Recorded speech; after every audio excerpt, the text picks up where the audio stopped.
Good afternoon, eighth grade Bobcats. Welcome back to another week at the Helena Middle School. Hope everybody had a restful break and ready to finish off this eighth grade year strong, your middle school experience strong.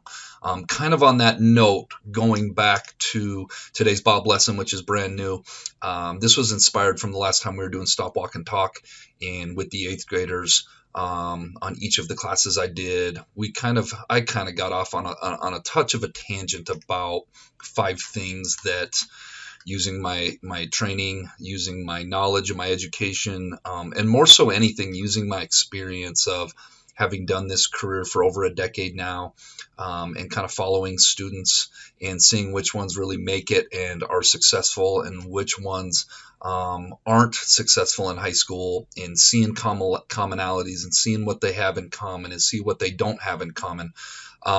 Kind of spit off 5 things in the moment of, if you do this, this, this, this, and this, I think those are the 5 most important things to be successful in high school. And I was thinking more on that and decided to put it into a Bob lesson and hit home on some of those principles a little bit harder or stronger, if you will, and create a visual with it. Because that's what this whole thing is about. Middle school is kind of training ground, building a foundation for high school, and things are going to get very real here in a few months for many of you. And being a high school graduate, really for all of you, should be everybody's goal, and it's such an attainable goal, but it definitely takes a game plan. It definitely takes a framework, and I'm going to kind of lay that out a little bit, my opinions, my idea of what that framework is today. And so I'm hoping you all really enjoy that. All right, this week's Bob lesson: 5 keys for high school success. But first, let's be our best at HMS this week. Let's be Bob. Let's be safe. Let's be responsible. Let's be respectful. And let's be a learner.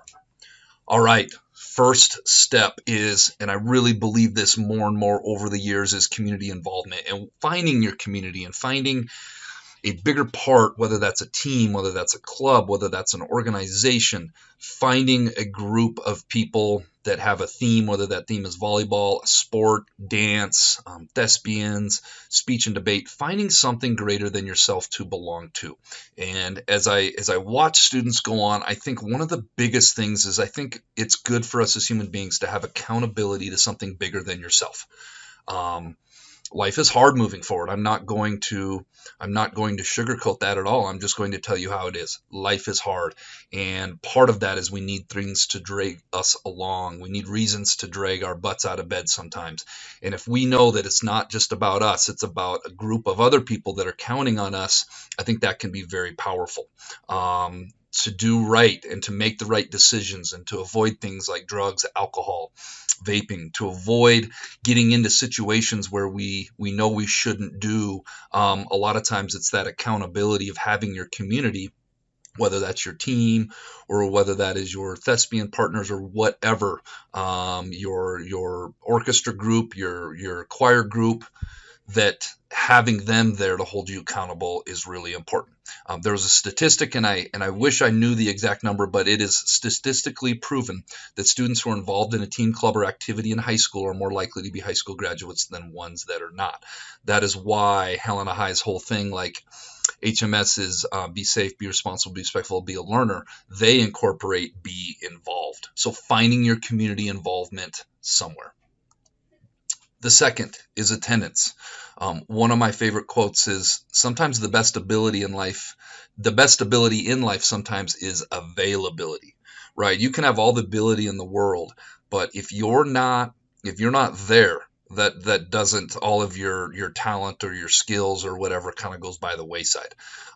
So many of us struggle with getting to school consistently, and the ramifications of not having good attendance when we get to high school, it's just that much more spotlighted. It's that much more. You literally cannot have more than, I believe, 10 unexcused absences and pass your classes a semester. The same way you can't maintain a job or a career as an adult someday without that consistently being at your job. It simply isn't possible to be successful in high school when you're not consistently at school. Got to get to school every day. My first principal used to tell me, if you take a student with work ethic and you give them some direction and they can work hard, they will be successful. I think in most cases, work ethic and consistent attendance are enough to be a high school graduate. Obviously, there's some outliers out there, but I feel very strongly about that. The third is discipline, and this can cut both ways, and I'm going to give you an example of it. The long and the short of it is discipline is having the discipline to say no to things that you know aren't good for you, but also having the discipline to get up and grind and work at things that you know are good for you. So, it can cut both ways. Having the discipline to control your impulses or behaviors for short-term thrill or enjoyment when it isn't congruent with your long-term goals. The prior Bob lesson to this was the importance of developing a vision, and that was very much for a reason. It all starts with having a vision. If you have a vision, then you have the discipline to do the things to go chase that vision, you're going to be in a good spot. The example I came up with is having the discipline to make the decision to get up and get out of bed when sleeping in and hitting snooze feels so good in the moment, kind of tied to the previous one. It'll be tied to the extracurricular community involvement stuff. Every day I get up and I do it. And part of it is my community, because I know that I have kids counting on me. And that's a very powerful motivating factor for me personally to get up and out of bed. But I know having the discipline to get up or to go to bed early and on time so that you can be refreshed and be ready to go in the morning, and putting the phone down and having that discipline is very important. On the flip side of it, having the discipline to do things you know you need to do that are in line with your long-term goals, even though you may not feel like doing that in the moment.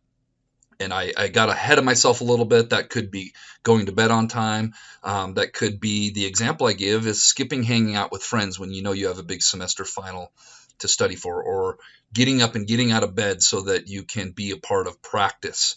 And there's so many things in life just require discipline. And again, I think that all starts with having that vision. The fourth is just be kind, be a good human being. It's simply difficult to be successful while not being a good person. I'm a huge believer in life in the boomerang effect or the law of attraction. It's kind of the same thing. Like what you put out into the world, you tend to get back. I don't see a whole lot of super successful people that aren't also just good people, good human beings. And this means so many times being kind to your peers, but your teachers alike. You are not going to see eye to eye with every single teacher that you have in high school. That's just simply not how it goes. But if you can find a common ground of respect in going in that class, finding middle ground, getting what you need out of there so that you can move on and pass that class, that's what the game plan should be all about.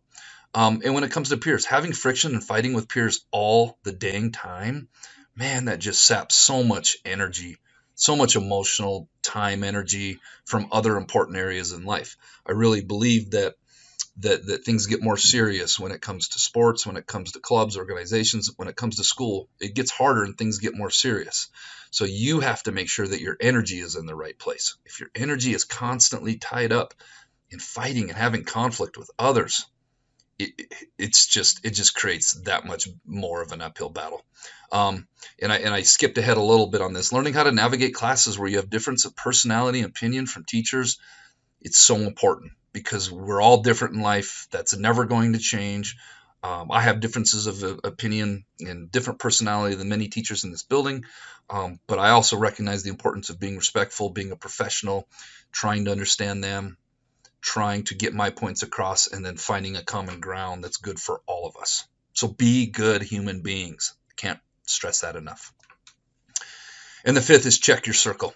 Talked about this. A book I read, The Nurture Assumption, that talked about what has a greater effect on how young people turn out. Is it nature versus nurture? Is it the genetics that you're born with, or is it the surroundings that you are raised in? And the takeaway that I want to take from this book is that when it does come to nurture, it's not necessarily your parents, your auntie, your uncle, grandma, grandpa that matters the most. It's your peer group that you choose to hang out with. I will say for many of you, from now until you're an adult, the greatest influence on your life, many times, it's not for everybody, but for a large portion of you, is going to be those 5 people that you spend the most time with. Those 5 friends that you spend the most time with, your top 5 Snapchat friends that you have streaks with, whatever, however you measure your top 5 friendships, they will have a greater impact on you these next 4.5 years than anybody else in your life. Stop and think about that. Peer influence in your teens is one of the most powerful things there is out there. So some good questions to ask yourself when it comes to your circle. What goals or lack of goals are my close 5 friends working towards or not working towards? And how does that rub off or affect me? In what ways do my close friends influence me? Friends, good friends should influence you in a positive way. They should know you. They should know your mission. They should know your purpose, your vision that you have, and hold you accountable to that. I was giving my close friend a hard time trying to get him to go mountain bike with me, and I told him, I'm like, your physical health has slipped a little bit. I can tell you've put on some weight. Like, let's go exercise. Let's get going on this. That's being a good friend. And he said to me, the one thing I can always count on you for is shooting me straight and being honest with me, and that's a compliment because, that's what good close friends are about. And then are we headed in the same direction? Are we headed in the same direction as one another? That is one of the hardest things in high school, is when people start heading in a different direction in life. And then you have to sit back and you have to think about that a little bit.